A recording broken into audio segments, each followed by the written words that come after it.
As the national moratoriums on evictions and foreclosures expire, millions of renters and homeowners now collectively find themselves owing tens of billions of dollars on their residences. How many of them are going to lose their homes? The government is not helping the situation either. It is way behind on distributing the aid that was earmarked to help these folks.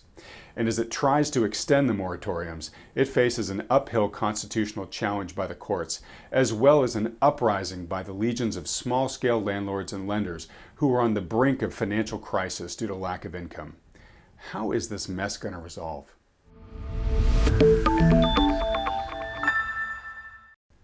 Welcome to Wealthion. I'm Wealthion founder Adam Taggart with an update on the complicated and highly charged situation as national evictions are set to resume. The eviction moratorium imposed last year by the CDC is quickly proving to be the powder keg I warned was brewing in my last video on this important topic back in June. The moratorium expired on July 31st. But after failing to cajole state legislators to enact their own moratoriums, the CDC has quickly stepped in to extend it to October 3rd, with President Biden's support. Now, this is contentious for several reasons. The first is constitutional. It doesn't seem that the CDC or the executive branch have the legal authority to issue this moratorium. Biden himself seems clearly aware of this, having said yesterday, "The bulk of the constitutional scholarship says that it's not likely to pass constitutional muster," Mr. Biden admitted Tuesday.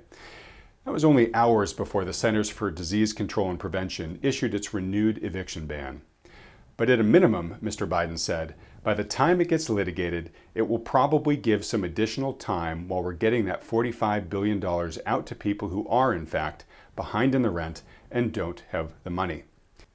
So it seems the administration is playing to the clock here, hoping the matter takes months to litigate in the courts to give it more time to distribute a frustrating backlog of $45 billion worth of approved federal funds for rent relief. The problem is only $3 billion of those funds have made it so far into the hands of renters. The president's political opponents, unsurprisingly, see this tactic as a flagrant overstep and disregard for the rule of law and are fighting back hard. Making the situation even trickier is that the questionable constitutionality of the moratorium already made its way to the U.S. Supreme Court back in June. In a controversial 5-4 decision, the court agreed that it was indeed unconstitutional, but was willing to allow it to continue until its July 34th expiration date to, quote, allow for additional and more orderly distribution of the congressionally appropriated rental assistance funds. Given that over 95% of those funds still remain undeployed, and the executive branch is now trying to move the expiration date goalposts, the judicial branch is likely to be a lot less lenient this time. Another reason the situation has become so heated is financial. It's estimated that even in a best-case scenario where all that $45 billion in rental relief funds are successfully distributed, landlords will still be on the hook for at least $26 billion in overdue rent not covered by federal assistance. It's important to remember that the majority of rental properties are owned by small mom-and-pop investors who own just a few units. An increasing number of these landlords are breaking under the financial strain of having to make mortgage and maintenance payments on properties that haven't been producing an income since the moratorium was imposed last September, nearly a year ago. That desperation, coupled with incendiary examples like this, where a landlord out $24,000 due to non-payment by his tenant, has had to sit by and watches that same tenant purchase 3 boats during the moratorium. Understandably, this has America's landlords at the end of their ropes. So how will this all end? You know, it's anyone's guess at this point, but it does seem highly likely that the moratorium will not be extended after October 3rd, and it could very well end sooner, especially if the courts move swiftly to rule it violates the Constitution. And when the moratorium does end, it's going to result in a lot of pain. Over 15 million people, that's 6.5 million households, are behind on rent. You know, it's hard not to predict anything other than a tremendous spike in evictions are going to result, perhaps the highest America has ever experienced. Now, it's important to note that we've only been talking about renters so far. There has also been a similar moratorium since March of last year on foreclosures for homeowners who were also behind on their mortgage payments. That foreclosure moratorium also just expired at the end of July. Now, currently, there are over 2 million homeowners who are behind on their mortgages, a full 75% of whom are more than 90 days behind. And many of these are in first-time and/or minority-owned homes. While the government is offering assistance funds through forbearance programs, those too remain woefully behind on their distribution and may very well not arrive until long after the foreclosures that are now resuming with a vengeance are complete. So just to zoom up to a high level here, we are about to see a lot of people, likely in the millions, lose their homes over the rest of this year. And even those remaining in their properties will need to resume making monthly rent or mortgage payments. All of this will be very deflationary in nature, resulting in a predictable drop in disposable consumer expenditures.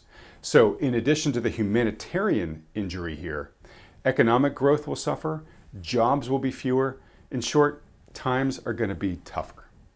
But man, don't tell that to the stock market. It apparently could not care less. Since these moratoriums expired, the S&P and the Dow and the NASDAQ are back to all-time highs. Look, I'll spare you my regular rant about how divorced today's financial asset prices are from any form of reality. I'll just point out that the path predicted by several of the experts we've had on this program recently, a final face-ripping, logic-defying market melt-up in mid-2021, does appear to be playing out the script. David Hunter first predicted this on our program back in January when the S&P 500 was just 3,700 and he was offering an S&P target of 4,500 by mid-year. Well, here at 4,429 in early August, that call was looking almost on the nose. We then talked to David later in June when he informed us he thinks the melt-up may continue to 4,700, maybe even higher than that. Well, now it appears Goldman Sachs agrees with him, just releasing a forecast that the S&P 500 should hit somewhere between 4,700 and 4,950 this year. Now, while Goldman doesn't say this, it is important to mention that David Hunter views the current melt-up as a vainglorious folly that will ultimately lead to a massive market crash of 65 to 80%. In short, he cautions us not to become entranced by the current mania and rather to prepare instead for its reckoning. If we're about to have, meaning sometime later this year, an unwind that is the largest we've seen in the post-World War II era and larger than anything we've had since the 1929 crash, then obviously capital preservation is a big statement. I mean, that's what people should be thinking about. Most investors, though, are ignoring David's warning. Retail investors, often referred to as the patsies by Wall Street, are putting more money into stocks than they ever have before. July saw a record high, surpassing the previous record set just the month before by 50%. Is this a sign of the lemmings stampeding towards a cliff? Time will tell. But if the recent experts on this program like David Hunter, Michael Pinto, Lance Roberts, Lacey Hunt, Stephanie Pomboy, and others are correct in their forecasts, we are likely in the midst of the euphoric blow-off top that precedes a punishing market reversal. As always, we recommend you review your financial situation with an advisor who understands this risk, and at the very least, develop a plan of action to take in your portfolio should this come to pass. If you don't have a good one already, consider scheduling a free, no-strings-attached consultation with the financial advisors endorsed by Wealthion. These are the same ones that appear on this program with me week after week. To do so, just fill out the short form at wealthion.com, and it only takes a few seconds, folks. Oh, and we have got some great interview guests coming up in the next few weeks. One of the most influential books ever written on the behaviors most strongly correlated with wealth building is The Millionaire Next Door. I'm thrilled that Dr. William Danko, one of its authors, will be joining us next week to share his updated insights on how best to pursue financial freedom in the coming decades. The notorious Dr. Mark Faber of the Gloom Doom Boom Report is coming on soon as well. So also will Joe Saluzzi, one of the most knowledgeable experts on high-frequency trading algorithms and how they continue to slant the playing field against the small investor.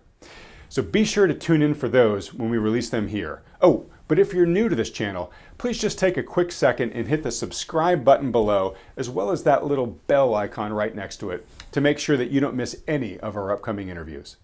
Now that's it for today, folks. Thanks for watching.